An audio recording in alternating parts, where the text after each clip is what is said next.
Amen. At po tayo magsabing, praise the Lord. Purihin pong ating pinakamamala po noon. God bless you sa ating beloved preacher, beloved Brother Eddie. Magandang hapon na po, maminamahal. Tayo po panandali ang manalangin bago tayo dumako sa pakikinig ng kanyang mga banal na salita.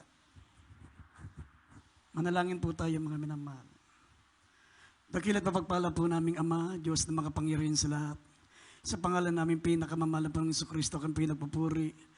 Nagpapasalamat po kami, malapang noon minsan pa sa dakilang pribileyo na pinagkaloob muli sa amin. Binigyan mo kami ng pagkakataon at kalayaan na ikaw ay aming sambahin, purin at paglingkuran malapang noon. Salamat po sa pananampalataya na patuloy na ipinagkakalob mo sa mga minamahal na makapatiran malapanginoon. Salamat sa pagkilos mo sa aming kalagitnaan, dakilang Diyos. At minsan pa sa mga salita mo malapanginoon, patuloy po kaming dumadalangin, na patuloy mo kaming hubugin sa mga salita malapanginoon. Ang mga salita mo maging gabay namin sa araw-araw naming pamumuhay. Tulungan mo kami maisabuhay ang mga salita mo, dakilang Diyos.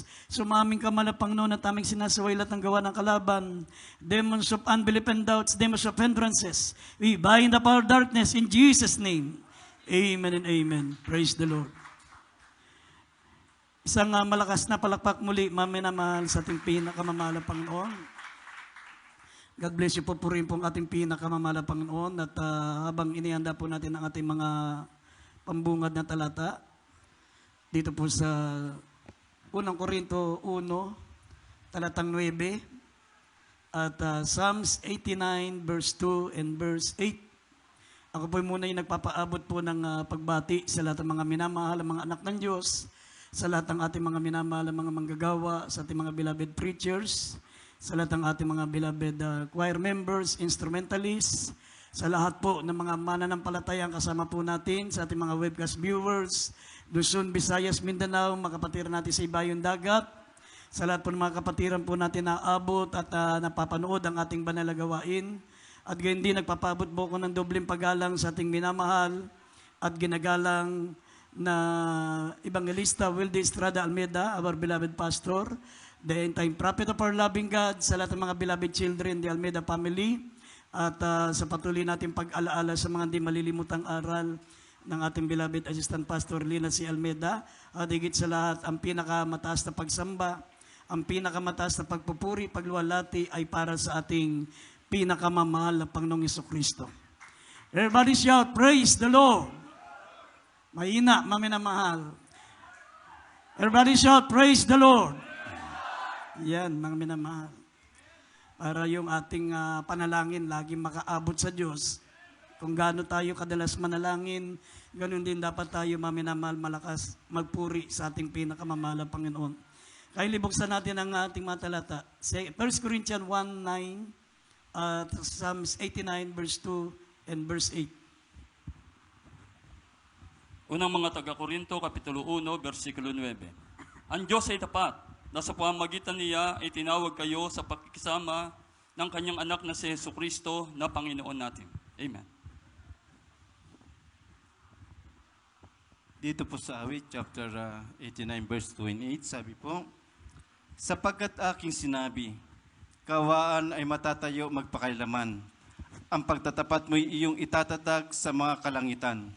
Dito po sa 9 ay 8. O Panginoon Diyos na mahukbo, sino ang makapangyarihang gaya mo, O Jah, at ang pagtatapat mo'y nasa palibot mo. Amen. Amen. Amen. Amin naman ang ating paksa ay pamagatan po nating the faithfulness of God. The faithfulness of God. Mga minamahal, gusto ng ating pinakamamahal na Panginoon na magtiwala tayo sa kanyang katapatan.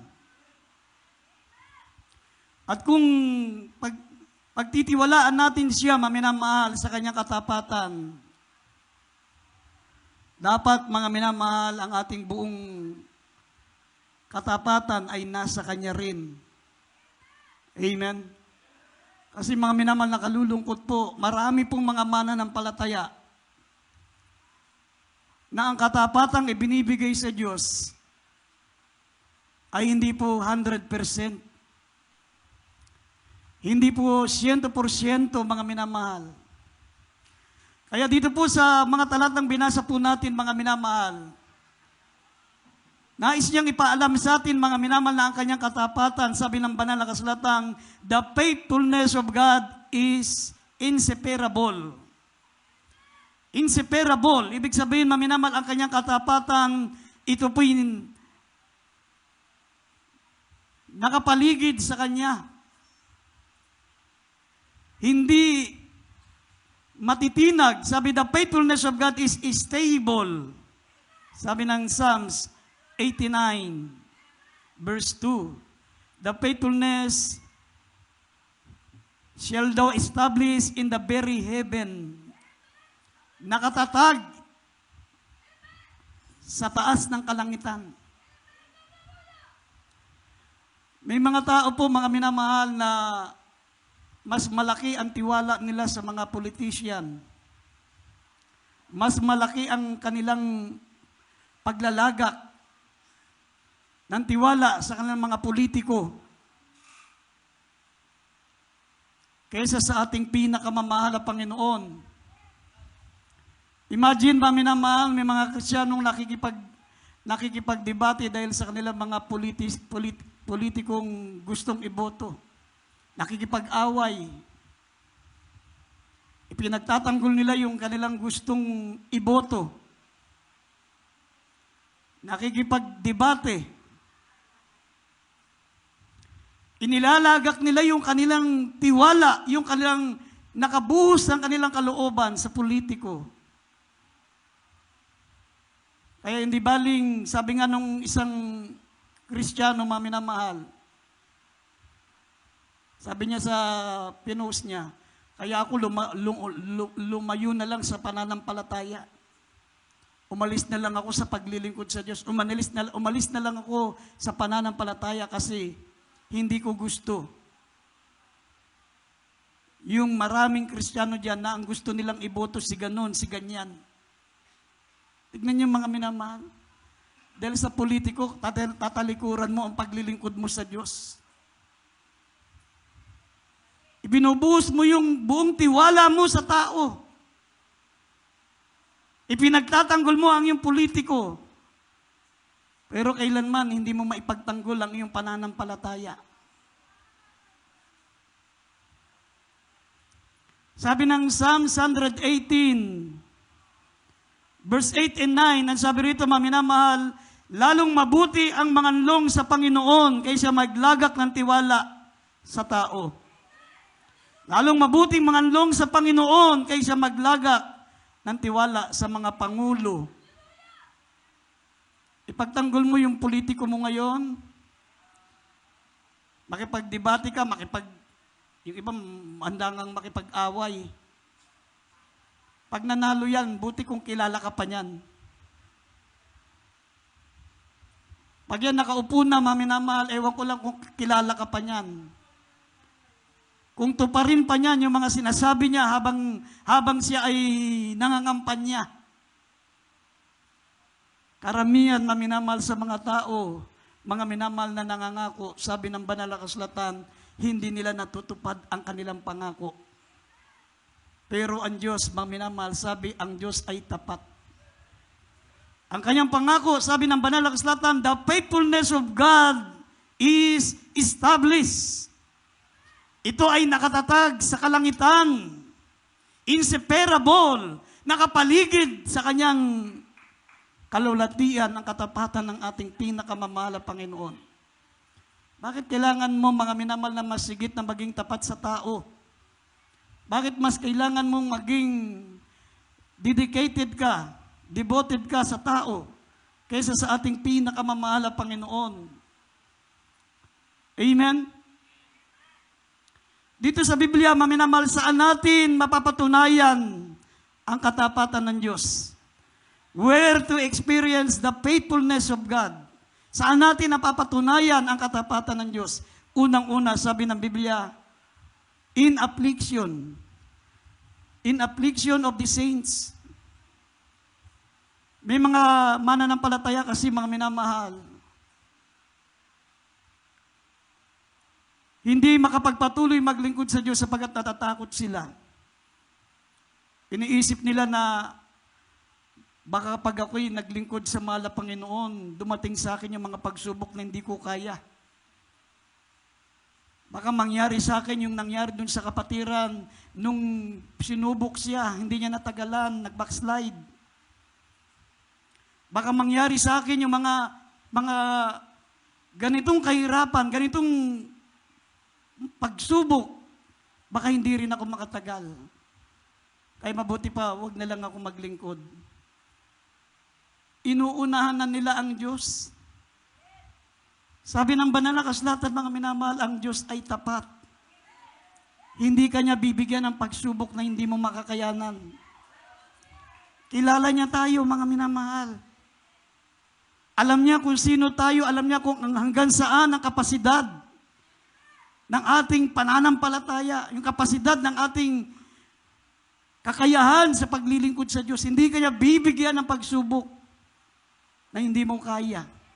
Sabi ng 1 Corinthians chapter 10 verse 13, ang sabi po rito, mga minamahal, siya rin po ang magbibigay sa atin. Sabi rito, ng paraan upang tayo'y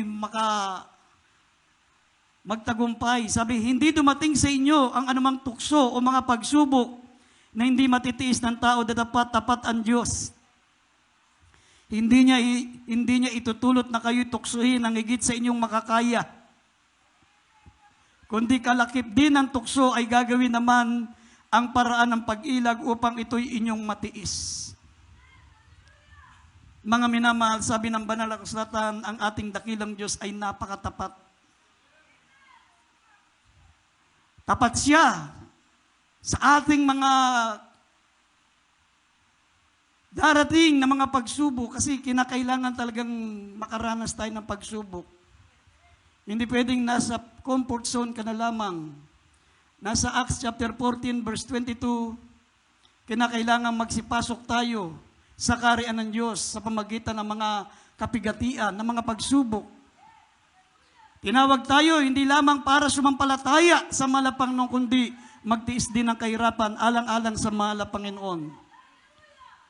Pag hindi ka dumanas ng pagsubok, hindi ka nakaranas ng mga pagtitiis, mga kahirapan, mga minamahal, madali kang matinag, madali kang matisod, madali kang mawala sa paglilingkod sa Diyos. Kaya, ginagamit niya ang pagsubok, ginagamit niya ang mga kahirapan, mga affliction, para maging matatag tayo. Para tayo ito lumakas, maging masigasig sa paglilingkod sa Diyos. Kasi pag hindi mo naranasan yon, hipang ka lang ng dyablo, tulog ka na. Bagsak ka na. Pero wag kang mangamba, sabi ng banal na kasulatan, hindi ka niya bibigyan ng pagsubok na hindi niya kaya, na hindi mo kaya. Ha? Hindi dumating sa inyo ang anumang mga tukso o mga pagsubok, kundi yaong matitiis lang ng tao, tapat ang Diyos. Hindi niya itutulot na tayo'y tuksuhin o tayo'y subukin nang higit sa inyong makakaya. Lahat tayo, maminamal, may kanya-kanyang kapasidad.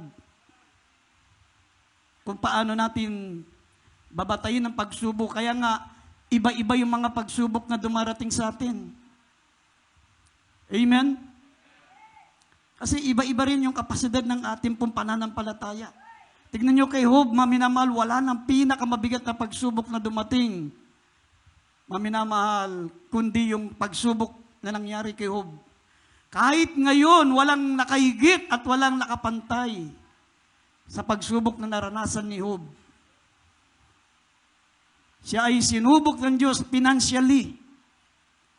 Naubos lahat ng kanyang mga ari-arian, naubos ang kanyang mga hayupan, ang kanyang mga kawan, maminamahal, sa isang iglap, from riches to rags. Sa isang araw, maminamahal, naubos ang kanyang mga 7,000 tupa, ang kanyang mga kamelyo, ang kanyang bakahan, ang kanyang mga asno, pinagnanakaw ng mga tulisan. Hindi pa nasiya ng dyablo, mga minamahal. Habang nandoon sa isang pagtitipon ng kanyang mga anak, nandoon sa kasiyahan, dumating ang isang malakas na hangin, yung tornado. Pinagampasan sila ng hangin, namatay lahat ng kanyang mga anak, 10. Hindi pa rin nakontento si Satanas. Itinakwil siya ng kanyang asawa. Iniwan siya. Pagkatapos iwan siya ng kanyang asawa, maminamahal, nagkaroon pa siya ng karamdaman mula ulo hanggang paa. Nagkaroon siya ng bukol. Siguro, maminamahal, kung sa atin mangyayari yun, baka nagpakamatay na tayo. Baka hiniling na natin sa Diyos na mamatay na tayo. Pagkatapos noon, inusig pa siya ng kanyang mga kaibigan. Lahat ng kanyang kaibigan na dating malalapit sa kanya, nung mayayaman pa siya, nung marami pa siyang ari-arian, maminamal, napakarami niyang kaibigan, marami po siyang mga kasama sa kanilang mga tinatawag nilang mga kasiyahan. Pero nung dumating yung pagsubok, imbis na aliwin si Job, maminamahal, siya ay inusig. Siya ay pinagsalitaan ng masasama. Iniwan siya, walang natira, maminamahal ng mga kaibigan niya. Pati ang kanyang asawa na dapat maging karamay niya sa hirap at ginawa, iniwan siya at ang sabi, Job, mananatili ka ba bang tapat sa Diyos? Itakwil mo na ang Diyos mo at mamatay ka na. Umalis yung asawa niya, iniwan siya. Bakit ganon ang pagsubok na ipinalasap ng Diyos, maminamal kay Job? Kasi alam ng malapanon, kaya niya yan. Amen? Alam ng Diyos na kaya niya yan kasi ang Panginoon, 10 years from now, 20 years from now, alam niya na. Hindi katulad natin. Iisip pa lang natin. Ang alam pa lang natin, maminamal, yung kasalukuyan lang. Ang Panginoon, iniisip pa lang natin, alam niya na. Kahit si Job, hindi niya alam, maminamal, na makakayanan niya yung pagsubok na yun. Amen? Kaya nanalangin siya sa Job 13:15, ang sabi niya, Panginoon, kahit ako'y patayin mo, ako'y mananatiling tapat sa iyo at aalalayan ko ang aking mga lakad. Nanalangin pa siya, maminamal, na kahit ako'y patayin mo, mananatili akong tapat sa iyo. Mananatiling aalalayan ko ang aking matuwid na lakad sa harapan mo. Amen? Kahit si Job, hindi niya alam, mga minamal, na makakayanan niya yung pagtitiis na yun. Matitiis niya lahat ng mga pagsubok na yun. Totoo ang sabi ng Biblia, maminamal, ang Diyos ay tapat. Hindi niya hayaan na bigyan ka ng pagsubok na hindi mo makakayanan. Tapat ang ating mahal na Panginoon at sa pamagitan ng mga pagsubok na yan, siya rin ang gagawa ng paraan na mapagtagumpayan mo yan. Amen? Kapag may dumating na pagsubok sa iyo, mga minamahal, huwag kang matakot. Huwag kang tumingin sa bigat ng pagsubok. Huwag kang tumingin, maminamahal, sa malaking pagsubok. Ang tignan mo, yung napakatatag na katapatan ng Diyos. Ang katapatan ng Diyos, sabi ng Biblia, ito po'y stable, established from heaven.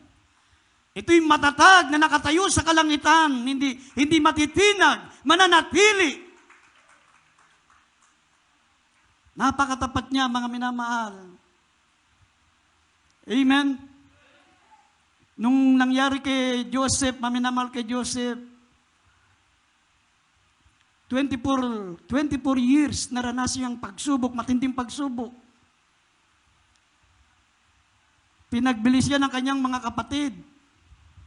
Nung pinagbili siya, maminamahal, naging alipin siya doon kay Potiphar. Naging katulong siya. Sa buong bahagi ng buhay niya, hindi niya nakasama ang kanyang mga mahal sa buhay. Bata pa lang siya, nandun na siya sa kahirapan, habang ang kanyang mga kapatid, nasa piling ng kanyang mga magulang, buhay hari, buhay reyna sila, mga prinsipe. Kasi sila'y kabilang sa 12 tribes of Israel, habang ang kanyang mga kapatid ay namumuhay na parang prinsipe. Sunod ang layaw, nakakakain na masarap. Si Jose, maminamal, nandun, inaalipin, pinahihirapan, hindi ka papakainin kapag hindi siya nagtrabaho. Tapos pinagbintangan pa siya, mga minamahal, na ginahasa niya yung asawa ni Potiphar, nakulong siya ng walang kasalanan. Ang dami, saping-saping pagsubok, mga minamahal, pero totoo ang sinabi ng banal na kasulatan, mga minamahal, na ang Diyos ay tapat. Amen? At sa pamagitan ng pagsubok na yan, siya rin ang gagawa ng paraan para ikaw ay magtagumpay. Pag may dumating na pagsubok sa iyo, mga minamahal, merong nakalaan kagad ang Diyos para ikaw ay magtagumpay. Sabi nga, everything is under control. Huwag kang matakot. Hindi katulad ng sanlibutan, hindi nila alam kung ano ang mga kahirapan na darating sa kanila. Walang gumagabay, walang tumutulong, walang Diyos na pwedeng umalalay sa kanila. Pero tayo, mga minamahal, dumating man ang pagsubok sa atin, merong paraan ng Diyos para ito'y mapagtagumpayan naman natin. Kaya panghawakan natin ang katapatan ng Diyos. Sabi rito sa James chapter 5, verse 10 up to 11, una nating halimbawa ang mga unang mga propeta. Sabi rito sa James, basahin natin James 5, 10 hanggang 11. Santiago Kapitulo 5, versikulo 10 at 11. Kunan ninyong halimbawa ng pagbabata at ng pagtitiis, mga kapatid, ang mga propeta na nagsipagsalita sa pangalan ng Panginoon. 11. Narito tinatawag nating mapapalad ang nangagtiis. Inyong nabalitaan ang pagtitiis ni Job at inyong nakita ang pinapangyari ng Panginoon, kung gaano ang lubos sa pagkahabag at ang pagkamaawain ng Panginoon. Amen. Amen. Amen. Kaya ang sekreto para magtagumpay ka, mga minamahal, sabi, kunan mong halimbawa ang mga propeta, mga minamahal na nagtiis alang-alang sa mahal na Panginoon. Amen?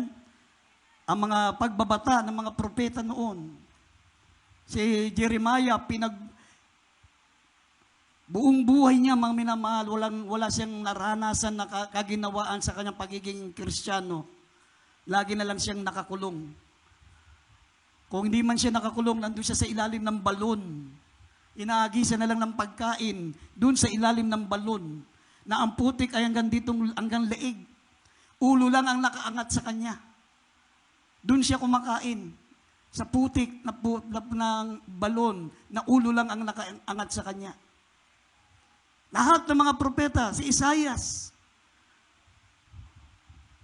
buong bahagi ng buhay niya, maminamahal, talagang ang daming pagtitiis. Naranasan niyang batuhin habang nangangaral. Hanggang hinuli siya, mga minamahal, ibiniti ng patiwarik si Isaias. Nilagari siya mula dito sa kanyang hita. Nilagari siya, mga minamahal, sa hita hanggang doon sa ulo. Pero kailanman hindi nila tinakwil ang paglilingkod sa Diyos. Dahil alam nila, mga minamahal, na lahat ng pagtitiis na ginagawa ng Kristiyano ay may naghihintay na gantimpalang walang hanggan sa langit. Ang pagtitiis natin dito sa mundo ay pansamantala, ngunit ang naghihintay na kalulatian sa atin ay magpakailanman. Kaya huwag kang tumingin sa pagsubok. Amen? Sabi, kunan mong halimbawa ang mga propeta na nauna na naglingkod sa atin.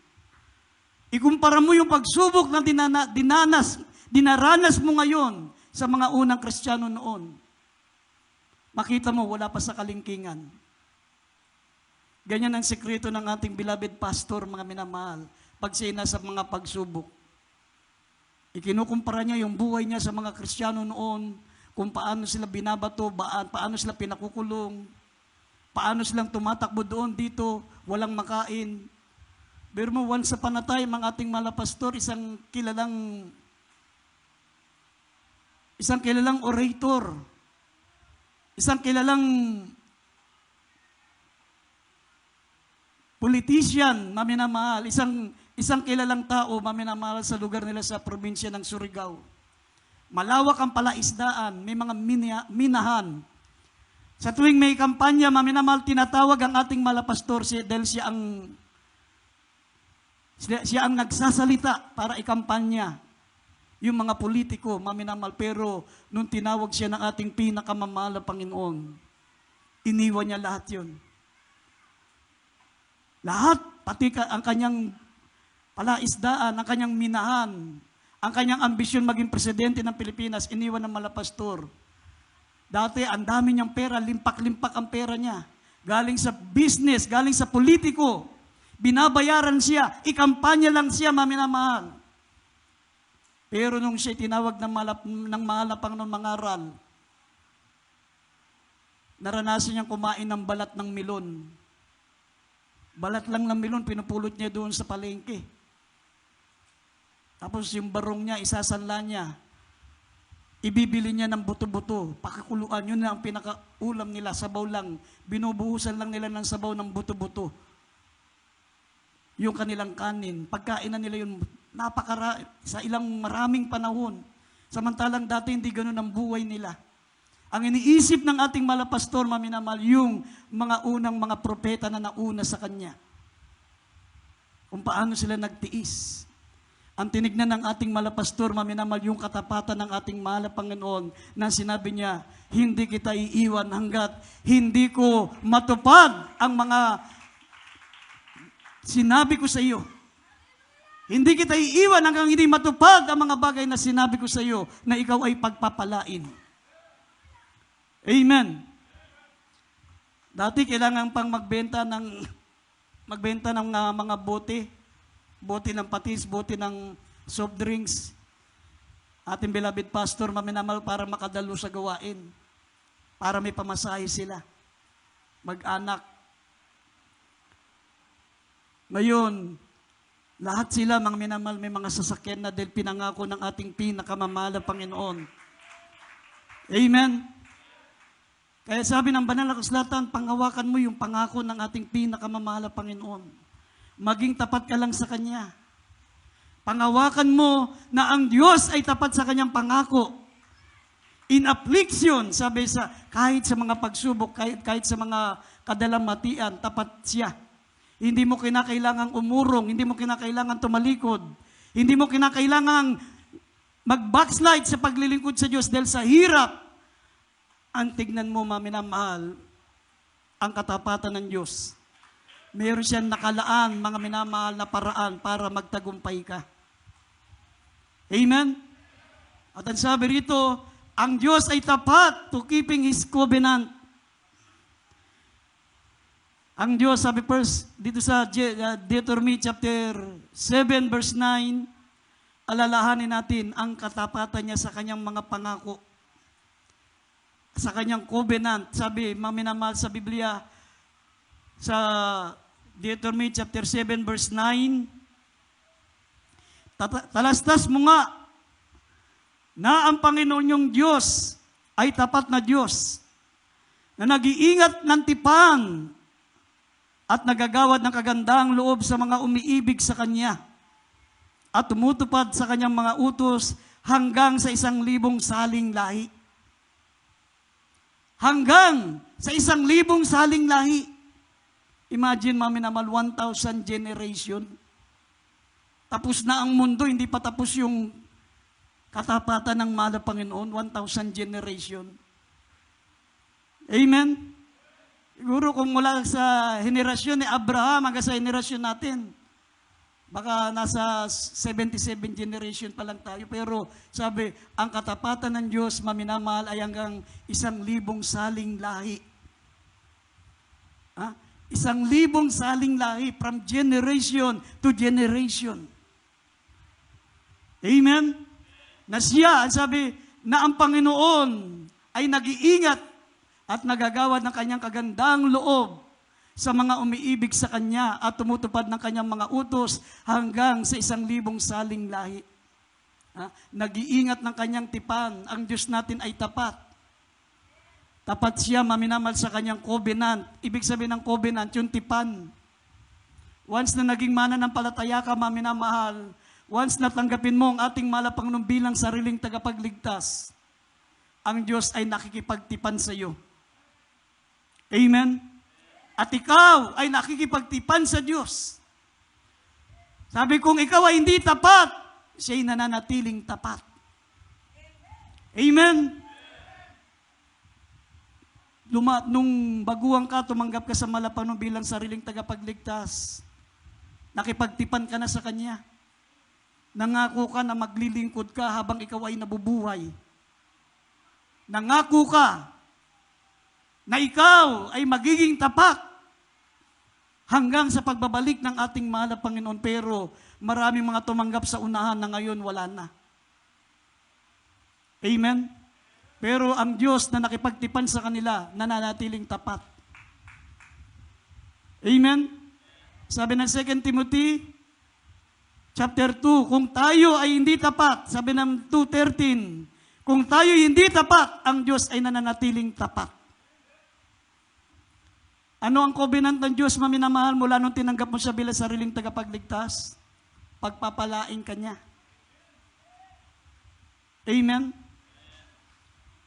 Ang covenant ng Diyos, maminamahal, hindi ka magiging buntot, kundi ka magiging ulo, magiging nasa ibabaw ka, hindi ka mapapasa ilalim.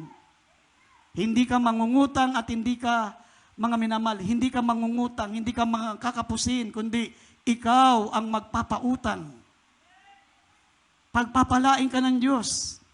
Ngunit, sabi ng Biblia, kung susundin mo ang kanyang mga utos, ang kanyang mga palatuntunan, yung kanyang tipan.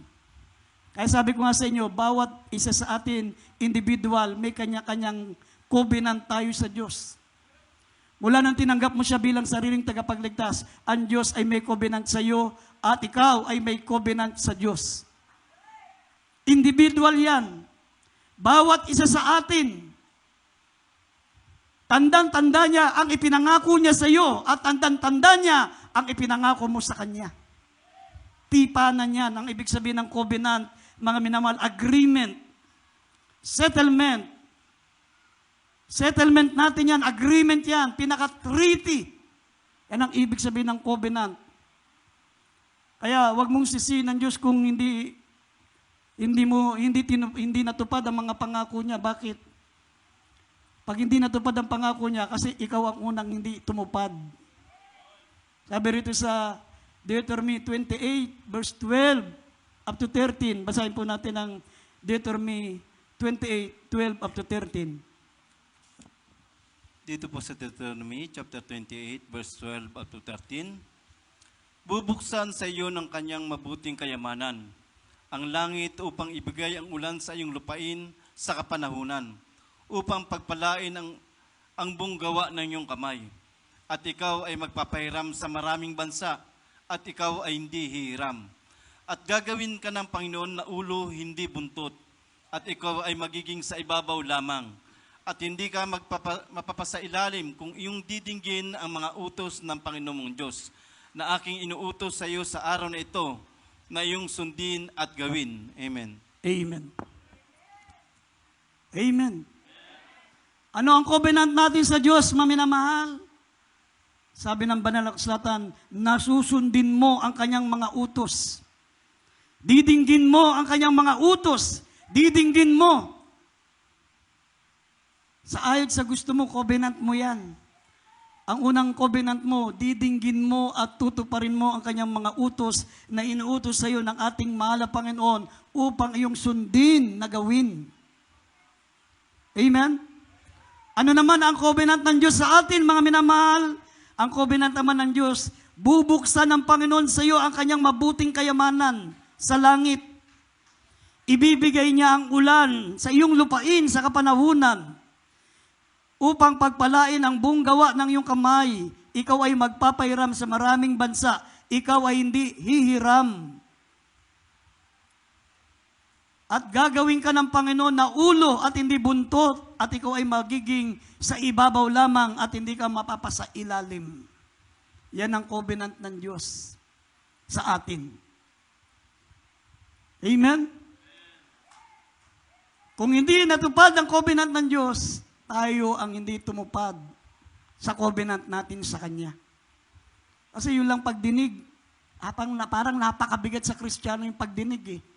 Pag nandyan na yung pakikinig ng salita ng Diyos, marami dyan parang pinapaso. Aalis na ako, ito na naman yung salita ng Diyos. Baka tamaan na naman ako, makaalis na. Hindi mo alam, i-remind lang sa'yo ng Diyos yung covenant mo sa Kanya. Sabi nga, ang gamot sa nakakalimot ay paalala. Kaya lagi nating napapakinggan ng salita ng Diyos para ipaalala ng mahal na Panginoon yung covenant mo sa Kanya. Meron kang covenant ang covenant mo sa Kanya, didinggin mo ang Kanyang mga utos. Ibig sabihin ng didinggin, pakikinggan mo upang ito'y iyong maisagawa at masunod. At pagkatapos mong masunod ang covenant mo sa Diyos, ang covenant naman ng Diyos ang gagawin niya para sa iyo. Amen? Bubuksan ng Diyos ang Kanyang tanging kayamanan mula sa langit. Pagpapalain ka ng mahal na Panginoon. Magpapaulan siya sa tamang kapanahunan. Ilalagay ka niya sa mataas na kalagayan, hindi ka mapapasa ilalim, hindi ka magiging buntot, kundi ikaw ay magiging nasa unahan. Hindi ka mangungutang, kundi ikaw ang magpapautang. Amen? Kaya kapag Kristiyano ka, mga minamahal, talagang pinangawakan mo yung covenant ng Diyos. Pag pinanindigan mo yung covenant ng Diyos, maminamahal, gagawin niya yan. Eh kung ikaw pa lang, hindi ka na naniniwala sa covenant ng Diyos, paanong tutuparin ng mahal na Panginoon yung covenant niya sa Kanya, covenant niya sa iyo? Sinabi niya, pagpapalain kita. Eh, hindi ka makapaghintay, utang muna ako. Sige, magsasambay yung Bombay dito. Hindi ka pagpapalain ng Diyos kasi yung pangungutang, tanda na hindi ka naniniwala sa covenant niya. Kasi sabi niya, hindi ikaw ang mangungutang, kundi ikaw ang magpapautang. Hindi ka mapapasa ilalim, kundi ikaw ay laging nasa ibabaw. Hindi ka magiging buntot, kundi lagi kang nasa ulo. Sa madaling salita, magiging successful ka. Pagpapalain ka. Hindi ka magiging malungkutin. Ikaw na ang pinakamasayang tao sa balat ng lupa. Pag tinupad mo ang pangako mo sa Kanya. Kaya nga kung naniniwala ka sa covenant ng Diyos, dapat manindigan ka. Kahit hindi pa nagaganap, manindigan ka. Hintayin ko na lang yung covenant ng Diyos sa akin. Sabi, pagpapalain ako. Hintayin ko na lang, pagpalain ako ng mahal na Panginoon. Eh kung hintayin mo kung sino yung nagpapautang, diyan sana ba yung nagpapautang, tagal dumating. Imbis na hintayin mo yung covenant ng mahal na Panginoon, ang hinihintay mo yung utang. Ang hinihintay mo yung hindi makakatulong sa iyo. Amen? Pag nangutang ka, para kang nangutang kay Satanas. Pag binigay mo yung kamay mo, kukunin pati braso mo. Amen? Ito mo mangutang ka sa bangko. Pag nangutang ka sa bangko, 5,000 lang. Paglipas ng ilang buwan, 50,000 na. 5,000 lang utang ko Yun yung pag nangutang ka, kamay lang ang ibinigay mo, kukunin pati braso mo. Pero kapag sa Diyos ka umasa, mga minamahal, pagpapalain ka niya. Bubuksan ng Diyos ang pintuan ng pagpapala sa iyo. Amen? Sabi nga ng malapastor, maminamahal, laging sinasabi sa amin, pag nandun kayo sa inyong mga outstation, hindi baling wala kayong pagkain. Hindi baling magtiis kayo ng gutom, wag lang kayong mangutang sa tindahan ng pagkain. Na-duty kami dun sa San Carlos City, mga minamahal, walang makain. Yung mga ibang kasamang kong worker, nangihingi ng pagkain doon sa kapitbahay. Hindi pa ako lumalabas. Habang hindi pa ako lumalabas, nagpupuri kami. Nandun na sa kapitbahay, yung kapitbahay doon, kamag-anak nila de Guzman, kapitbahay. Gaganunin lang nila yung bintana. Mamaya, pingi naman kanin, tsaka ulam, wala pa kaming kain. Dali, habang wala pa yung preacher namin. Paglabas ng supot, may kanin na, may ulam pa. Kita mo yung mga Kristiyano ngayon, hanggang ngayon, ganun pa rin ang trabaho. Nangihingi pa rin. Pero pag ikaw ay umasa sa pangako ng ating pinakamamalapang napakatapat ng Diyos sa kanyang pangako. Sinabi ng Psalms 37 verse 25, sinabi ni David, mula nang ako'y naging bata hanggang ako'y tumanda, wala akong nakitang Kristiyanong pinabayaan ng Diyos. Wala akong Kristiyano nakitang nanghihingi o nagpapalimos ng tinapay. Basahin natin sandali. Psalms 37:25, tapos taas natin ng 21. Dito po sa Awit chapter 37 verse 25 and 21. Ako'y naging bata at ngayon matanda. Gayon may hindi ko nakita ang matuwid na pinabayaan ni ang kanyang lahi man ay nagpalimos ng tinapay. Dito sa 21. Ang masama ay humiram at hindi nagsasauli. Ngunit ang matuwid ay nahabag at nagbibigay. Amen. Amen. Amen. Ibig sabihin talaga nakita ni David, maminamal ang katapatan ng Diyos. Dahil sabi niya, mula na ako'y bata pa. 7 years old mula nang siya naging mananampalataya. Hanggang siya naging tumanda. Umabot siya ng 120 years. Sabi niya, wala akong nakita sa mga Kristiyanong nanglilimos ng pagkain. Wala akong nakita mga Kristiyanong pinabayaan ng Diyos. Amen? At sabi ng verse 21, ang masama ay nangungutang, hindi nagbabayad. Kaya ang pangungutang pala masama. Ang masama ay nangungutang. Pero ngunit ang matuwid ay nagbibigay at nahabag. Dapat tayo ang magbibigay. Tayo ang mahabag. Tayo ang magpapautang, hindi tayo ang mangungutang. Pangako na malapang noon. Covenant niya yan. Amen? Imposibleng labagin ng Diyos ang kanyang covenant. Amen? Kaya hindi nangyari ang covenant ng Diyos kasi hindi ka naniniwala sa covenant niya. Kasi doon pa lang sa pagdinig, makikita ng Diyos na interesado kang sumunod kung ikaw ay dumirinig. Amen? Pag ang isang mga katulad yung, alam mo, may anak ka, inuutusan mo. Inuutusan mo pa lang, ayaw nang pakinggan yung inuutos mo, hindi susunod yan. Sigurado hindi susunod yan. Kasi yun lang, pakinggan yung inuutos mo, ayaw nang pakinggan eh. Ganon ang Kristiyano. Kapag walang interes makinig, hindi interesadong sumunod. At kapag hindi ka interesadong makinig ng salita ng Diyos, hindi ka rin naniniwala sa covenant ng Diyos. Amen? Kasi hindi mo wala kang desire na sundin din ang covenant mo sa Diyos. Kaya nga sabi ko sa inyo, mula nung tayo naging Kristiyano, bawat isa sa atin, may kanya-kanya tayong covenant. Amen? Individual yan, bawat isa sa atin. Individual. Ikaw at ang Diyos, ako at ang Diyos, kayo at ang Diyos. Bawat isa sa atin at ang Diyos. May covenant tayo. Kaya magtataka tayo, bakit yung ibang Kristiyano, ba't pinagpala ng Diyos? Unfair. Ang Diyos, ang iba pinagpala ng Diyos.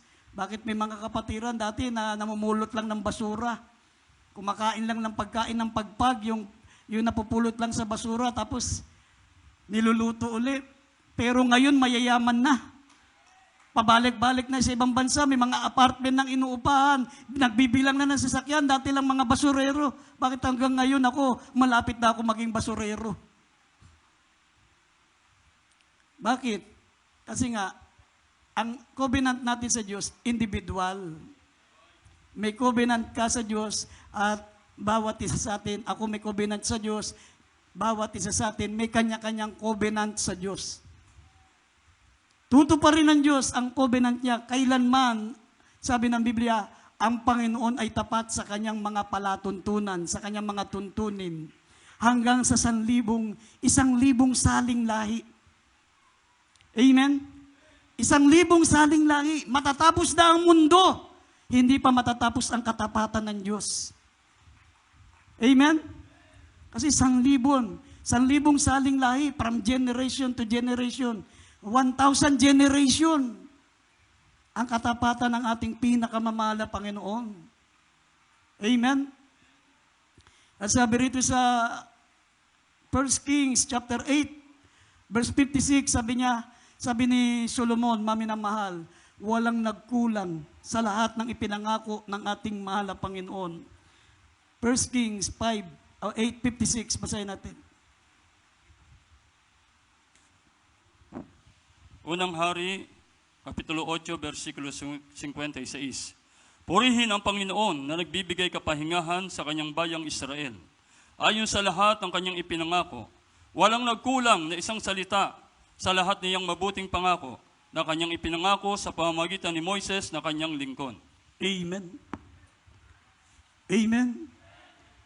Mismong si Haring Solomon nagpapatotoo, mga minamahal, na walang nagkulang ni isa sa isang salita sa lahat ng kanyang mabuting covenant sa atin na kanyang ipinangako sa pamagitan ni Moses na kanyang lingkod. Kung makita nyo kung gaano karami ang pangako ng Diyos, almost 10,000 promises sa Bible. 10,000 promises. Yan ay para sa atin. Napakaraming nakatakdang pangako. Ang mahal pang nakatakdang pagpapala tayo. 10,000 promises. Pero sabi ni Solomon, purihin ang Panginoon na nagbigay ng kanyang kapahingahan sa kanyang bayang Israel. Ayon sa lahat ng kanyang ipinangako at walang nagkulang na isang salita sa lahat niyang mabuting pangako na kanyang ipinangako sa pamagitan ni Moses na kanyang lingkod. Sa 10,000 promises, ni isa raw walang nagkulang. Napakatalino talaga ni Haring Solomon. Talagang nakasulat sa kanya lahat ng pangako ng Diyos, specific. 10,000 promises. Kaya nakita niya, walang nagkulang sa pangako ng Diyos kahit isa. Ibig sabihin, totoo talaga ang pangako ng katapatan ng ating pinakamamahal na Panginoon. Amen? Sabi rito sa Hebrews chapter 10 verse 23, basahin po natin ang huling talata.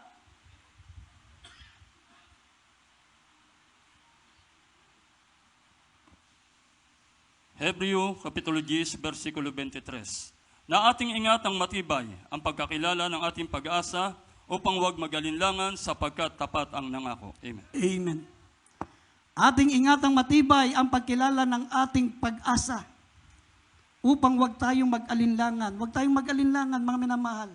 Ingatang matibay ang pagkakilala ng ating pag-asa upang huwag tayong mag-alinlangan sapagkat tapat ang nangako. Amen. Kung ang mga politiko nangangako sila, pagkatapos ng eleksyon, yung pangako hanggang ngayon nakapako pa rin. Puro pangako, puro pangako. Palalagyan ko ng tulay ang inyong mga kalsada. Bet wala naman kaming ilog Bet lalagyan mo ng tulay. Bibigyan ko kayo ng ilog. Kung anong-anong mga pangako. Pero pag nakaupo na yan, wala na. Pero ano yung mga kapatiran? Nakikipag-away dahil sa politiko. Nakikipagdebate dahil sa politiko, pero sa Diyos hindi man lang nila may pagtanggol yung kanilang pananampalataya. Nakakahiya sa Diyos. Sabi, mas maigi ang manganlong sa ating dakilang Diyos kesa magtiwala, maglagak ng tiwala sa mga presidente. Amen? Sabi ng Banal na Kasulatan, ang Diyos natin ay tapat. Maging tapat lang tayo, mga minamahal, tandaan po natin, kailanman, mga minamahal, ang Diyos natin hindi bumibigo sa kanyang mga pangako. Sinabi niya ang kanyang kauli-uli ang pangako, mga minamahal, John 14 verse 1 up to 3, sabi niya, huwag maglimianan ang inyong mga puso. Kung kayo'y sumasampalataya sa Diyos, sumampalataya kayo sa akin. Sa bahay ng aking ama ay maraming mga mansyon. Ako'y pupunta doon upang ipaganda ko ang inyong mga malalaking tahanan. At kapag ito'y naihanda na, ako'y muling paparito upang kung saan ako naroon, kayong lahat ay doroon. Yan ang pangakong pinangahawakan natin ngayon, mga minamahal. Kung tinupad ng Diyos lahat ng kanyang mga pangako, walang nagkulang sa lahat ng kanyang pangako, lalong tutuparin niya ang mga pangako na hindi pa nagaganap sa panahon natin ngayon, ang kanyang pagparito at ang pagtira natin sa langit. Amen. Everybody shout, praise the Lord. Ay po'y tumayo, maminamahal, umawit tayo ng awiting, what a faithful God. Meron tayong tapat na Diyos, maminamahal. Meron tayong dapat paglagakan ng tiwala, hindi ang tao. Huwag mong ipaglaban ang politiko, huwag mong ipaglaban ang tao. Pag yan nakaupo na, hindi ka nakilala niyan. Pero ang ating malapang kailanman, hindi ka niya iiwan, hindi ka niya pababayaan hanggang matapos ang sanlibutan. Hallelujah! Magpuri po tayo, mga minamahal. Awitin po natin ang awiting, what a faithful God.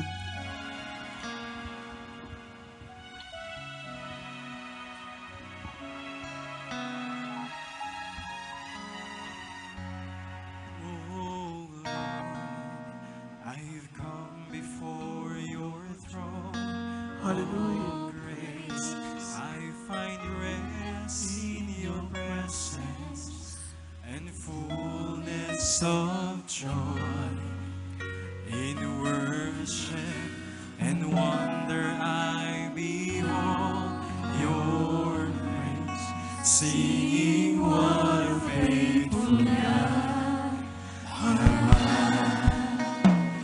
What a faithful God. Umawi po tayo mga minamahal. Napakatapat ng Diyos na ating pinaglalagakan ng ating pag-asa. What a faithful God. You are faithful in every way.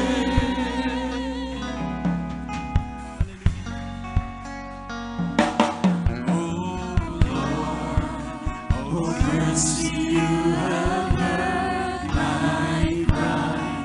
Through the storms, you're the river, my song in the night. In the shelter of your wings, you are God's real light. Singing what a faithful God. Hallelujah! Faithful God. Napakapalad natin mga minamahal, meron tayong Diyos na tapat. What a faithful God! Hallelujah!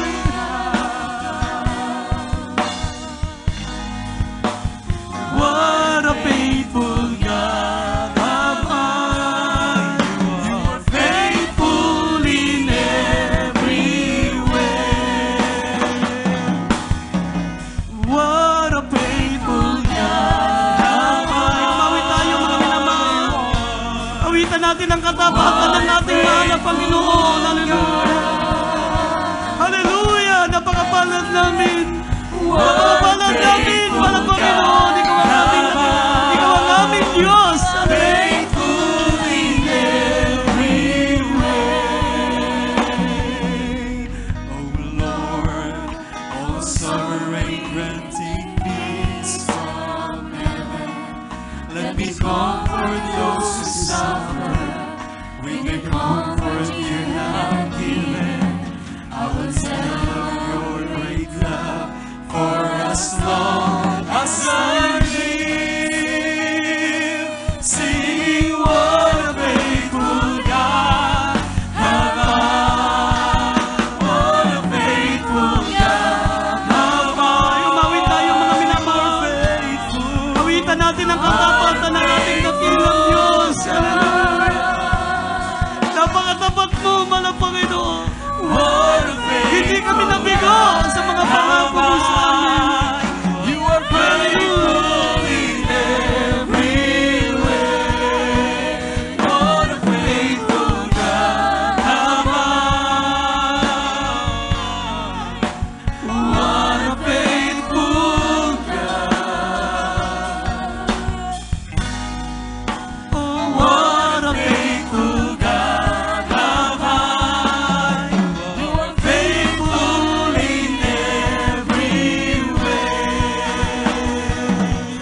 Mga minamahal, sama-sama natin idalangin sa ating malapang na natin mga kaibigan. Narito ang ating beloved preacher, Brother Ed. Amen. Praise the Lord. God bless po sa ating beloved Lord preacher. Purihin ang ating dakilang Diyos, mga minamahal. Tayo po'y dumako sa ating mga pangailangan sa hapong ito, mga minamahal. Ano man ang ating mga kahilingan sa ating dakilang Diyos, mga minamahal, walang mabigat na bagay sa ating pinakamamahal na Panginoon. Lahat ng bagay may pangyayari sa Kanya, mga minamahal. Kaya sa oras na ito, mga minamahal, gaano man kabigat ang problema dinadala mo. Gaano man, mga minamahal, ang taglay mong karamdaman, walang imposible sa ating pinakamamahal na Panginoon. Mga minamahal, lahat ng pangako ng ating dakilang Diyos, Kanya tinutupad sa atin. Ang sabi niya, tumawag kayo sa akin at ako'y sasagot sa inyo. Ako'y magpapakita sa inyo ng mga dakilang bagay at mahihirap na hindi ninyo nalalaman. Sa oras ito, mga minamahal, manampalataya tayo sa pangako ng ating dakilang Diyos. Tapat ang ating dakilang Diyos sa Kanyang mga pangako. Tayo po'y magkaisang dumalangin, mga minamahal. Opo, dakilang Diyos, mapagpala namin, Ama, na makapangyarihan sa lahat. Sa dakila at makapangyarihan panghala mo po aming pinakamamahal na Panginoon. Sa oras na ito, narito po kami sa aming mga pangailangan. Halal batid namin, mahal na Panginoon, na hindi kailan maumikli ang iyong mga kamay. Ni huminaman ang iyong mga pandinig upang kami hindi maabot at hindi kami marinig sa aming mga hinaing. Mahal na Panginoon o Diyos, sa pangulat dalangin ng aming beloved pastor, humingi po kami ng kahabagan sa iyo. Kami patawarin, linisin, mahal na Panginoon, sa lahat ng kalikuan. Pagpalain mo kami sa aming mga kahilingan, mahal na Panginoon. At patuloy namin dalangin, mahal na Panginoon, patuloy kang magdagdag ng mga kaluluwa. Punuin mo, mahal na Panginoon o Diyos, ang bawat bahay sambahan mo, mahal na Panginoon. Mga unsaved loved ones sa mga kapatiran, mahal na Panginoon, tawagin mo sila. Pagpalain mo kaming lahat, dakilang Diyos, ang aming minamahal at ginagalang na ebanglista. Patuloy mo bigyan ng kalakas, ng kalusugan, special na mahabang buhay, pagkaloob mo sa Kanya. Mahal na Panginoon o Diyos, hallelujah, pampatuloy namin siya makapiling sa aming sinasagawang paglilingkod na ang Kanyang kalakasan ay tunay na kalakasan ng buong iglesyang ito. Pagpalain mo po kaming lahat, dakilang Diyos, ito po ang aming samot dalangin sa matamis at makapangyarihang pangalan ng aming pinakamamahal na Panginoon. Hallelujah, hallelujah. Mga minamahal, bilang point of contact, ating pong ipatong ang ating kanang kamay sa ating mga ulo. At ang kaliwang kamay sa pating may karamdaman, kung tayo po may mabibigat ng mga problema, marital problems, dalawang kamay itaas natin sa ating pinakamamahal na Panginoon. Patuloy tayong dumulog sa banal na trono ng ating mahal na Panginoon. Mahal na Panginoon, hallelujah, sa oras ito, mahal na Panginoon, sa pangunat dalangin po ng aming minamahal at ginagaling na ebanglista, narito po kami, mahal na Panginoon, sama-sama nagkakaisa, aming sinasaway, tinatalian, ang lahat ng gawa ng kaaway sa aming mga buhay, demonyo, mga sakit karamdaman, hallelujah, mga problema, mga kahinaan, sa mga anak ng Diyos, magsilaas kin lahat. Kahirapan ng buhay, cast out right now in the mighty name of Jesus. Demons of infirmity, sickness and disease, cast out. Hallelujah. COVID-19, cast out. Mga virus, cast out in the name of Jesus. Hallelujah. Mga trangkaso, paglalagnat, paninipon, pag-uubo. Lumayas ka sa mga anak ng Diyos, kahirapan, cast out. In the mighty name of Jesus, be healed right now in Jesus' name. Be healed in the mighty name of Jesus. Hallelujah. Hallelujah. Hallelujah. Purihin na ating dakilang Diyos, mga minamahal. Tayo po mga minamahal ay tumayong lahat. At tayo po mga minamahal ay lulundag ng 3 beses at sisigaw po tayo ng 3 beses ang Hallelujah, Praise the Lord. Bilang appreciation po mga minamahal. Hallelujah, praise God sa kabutihang kadakilaan ng ating dakilang Diyos mga minamahal, sapagkat ang sabi ng Lucas 6:23 mga minamahal, magsilundag tayo sa tuwa sapagkat malaki ang gantimpala natin sa langit. Amen? At the top of our voices, let us shout 3 times, Hallelujah, praise the Lord. Hallelujah, praise the Lord. Hallelujah, praise the Lord. Palakpakan po natin ang ating pinakamamahal na Panginoon. Amen, praise God. Mga minamahal, yan po natapos, mga minamahal ang bahagi sa pag-aaral ng banal na salita ng ating dakilang Diyos na dinala sa atin ang ating beloved Lord and preacher. Purihin ang ating dakilang Diyos, mga minamahal. Lahat ay magsabi ng praise the Lord. Purihin ang ating dakilang Diyos, mga minamahal. At tayo po ay tuloy-tuloy na po sa ating mga announcement. Subalit bagong lahat, mga minamahal, yan po, tayo po muna ay kukuha ng ating special love offering, mga minamahal. At para po sa pananalangin, mga minamahal, ating pong ibinibigay ang buong pagkakataon sa ating beloved brother, Albert Barbin. Amen.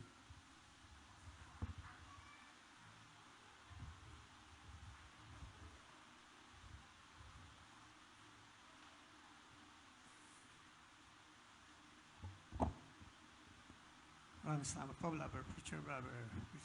Preacher Eddie Jimenez. Manalangin po tayo mga minamahal. Opo, dakilang Diyos na makapangalan sa lahat, sa matamis at makapangalan po mula po Jesus, minsan pa, mahal na Panginoon. Andito po kami sa bahagi ng pagbibigay ng special love offering, mahal na Panginoon. Hallelujah. Palayan niyo po, mahal na Panginoon, na matatapat mo mga anak, na matatapat sa kanilang pagbibigay, mahal na Panginoon. Ibalik niyo po sa kanila, mahal na Panginoon, na makalipong beses ang kanilang pagpapala na yan, mahal na Panginoon. Ano man ang kanilang mga trabaho, pinagkakakitaan, mahal na Panginoon, pagpalain niyo po, mahal na Panginoon, upang patuloy po sila makapagbigay sa inyong banal na gawain, mahal na Panginoon, lalo-lalo sa pagpapaganda ng inyong banal na gawain, mahal na Panginoon, pagpalain niyo po sila, mahal na Panginoon, ganun din po, mahal na Panginoon, gusto magbigay, ngunit walang maibigay, mahal na Panginoon, bigyan niyo rin po sila ng pagkakakitaan, mahal na Panginoon, upang sa susunod na pagdalaw, mahal na Panginoon, sila man ay makapagbigay din, mahal na Panginoon, pagpalain niyo po kaming lahat, sa matamis na pangalan ni Jesus, and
Praise the Lord. Purihin ang ating dakilang Diyos. God bless po sa ating mga awit. At patuloy kayong pagpalain sa lahat ng sumusuporta sa ating banal na gawain ng Diyos po ang magpala sa inyong lahat, mga minamahal. Amen. Praise God. At meron tayong birthday greetings, mga minamahal. Ating beloved sister, Julie Rico, mga minamahal, na kasalukuyan po siyang nanonood ng ating live streaming sa araw na ito.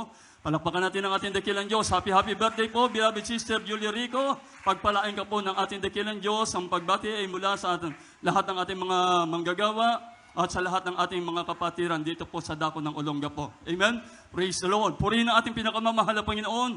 At tayo po mga minamahal ay dadako na sa ating mga announcement, mga minamahal. Sa lahat ng ating mga baguhan, patuloy po ang pagsasagawa ng ating banal na gawain sa dakong ito ng Ama po, mga minamahal, 3 araw na gawain sa ating dakilang Diyos. Hallelujah, praise God. Every Sunday, mga minamahal, ating general service, tayo po ay nagsisimula ng alas 9 ng gabi at natatapos tayo ng alas 2 ng hapon. Amen, praise God. At every Wednesday, midweek service po natin, mga minamahal, tayo po ay nagsisimula ng 1:00 ng hapon hanggang alas 4 ng hapon. At ang ating Friday service overnight prayer meeting, mga minamahal, tayo pinagsisimula ng alas 9 ng gabi at natatapos po tayo ng alas 4 ng umaga ng Sabado po, mga minamahal. Amen, praise God. Meron din po tayong radio program. Patuloy po tayong umantabay, mga minamahal, para sa karagdagang kaalaman natin, unawa sa salita ng ating dakilang Diyos, mga minamahal. Hallelujah, praise God. Sa ating Facebook page, mga minamahal, itype lang po natin, JMCIM, Olongapo City Outstation, mga minamahal. Amen, praise God. Ito po, mga minamahal, ay Monday to Saturday, mga minamahal, from 9 p.m. to 10 p.m., mga minamahal. Huwag natin kalilimutan mag-like sa mga minamahal at i-share po natin upang yung mga ating friend na sanlibutan, mga minamahal, sila man din ay makabahagi sa salita ng ating pinakamamahal na Panginoon. Sa pamagitan niyan, mga minamahal, kayo po ay nagkakabunga. Amen? Praise God. Purihin ang ating dakilang Diyos at tayo po ay yung ating TV program, mga minamahal, patuloy po. Dito po sa PTV4, mga minamahal, every Saturday lamang po, mga minamahal, from 11 p.m. to 12 p.m., mga minamahal. Amen, praise God. And right after the service, mga minamahal, meron po tayong lehans sa lahat ng ibig pong magpalehans, mga minamahal. Amen, praise God. Dumako lamang po sa harapan, mga minamahal. Hallelujah, praise God. At meron din po tayong counseling, mga minamahal, sa mga may katanungan, may mga problema. Lumapit lang po tayo dito sa preacher's area. Handa po kayong paglingkuran ng ating mga manggagawa, mga minamahal. Amen, praise God. At higit sa lahat, meron tayong bautismo sa mga baguhan na hindi pa nababautismuhan. Magpabautismo po tayo, mga minamahal. Amen, praise God. At kung wala na pong karagdagan, mga minamahal, ang ating beloved sister information, tayo po tumayong lahat, mga minamahal, upang ating pasalamatan ang ating pinakamamahal na Panginoon sa dakilang tagumpay na kanyang ipinagkaloob sa kanyang banal na gawain sa araw na ito. Amen, praise God. At Sa ating closing prayer, aking pong ibinibigay ang buong pagkakataon sa ating beloved co-worker, Brother Renato de Marucot. Amen. Praise God.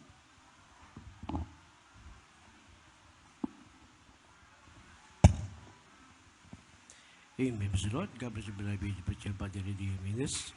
Tayo mo naman magpasalamat sa ng Diyos. O patigil ng Diyos, mapagpalaming Ama, Diyos na makapagin sa lahat, sa matamis na makapagpasos, malapunon, patuloy pa yung nakpupuri. Salamat siya, malasaluya, sa natapos namin, sa manalgaway mo, malapunon, magmula sa Bag-MC, mga joyful song, solemn songs, mga buhay na patuloy mo kapatir, magsilbi kardagan, na yung palabadtaya, mag-isang mga awitin, beloved Children's Choir, Adult Choir, maging Youth Choir, Pioneers Choir, malapunon. Maraming salamat po, malasaluya, sa pagkilos sa aming kaligitnaan, malapunon, hallelujah. Maraming salamat din po, malapunon, hallelujah, sa daw kong pagbibigay. Ito po yung susi ng pagpapala sa bawat sa manak mo, malapunon. Maraming salamat po, malapunon, hallelujah. Lalo tigit sa lahat, malapunon, yung banal salta, dinala yung mga aral, malapunon, hallelujah. Ito po kami pinakapagkain na maguguto yung mga kaluwang, malapunon. Maraming salamat po, malapunon, hallelujah. At magsabi pagsamantalang pag-iwalay, malapunon, kung paano po kami malapunon na gusto mo nagaway mo, malapunon, maging sa kanilang pag-uwi sa kanyang mga tirahan, malapunon, pag-ingatan niyo po sila, ilot at kapapakanan, malapunon, maging po sila mga kapatil, mga driver, malapunon, pag-ingatan niyo po sila, malapunon, hallelujah. Maraming salamat po, malapunon. Ito po sa matalangin, sa matamis na makapangyarihan in Jesus' name.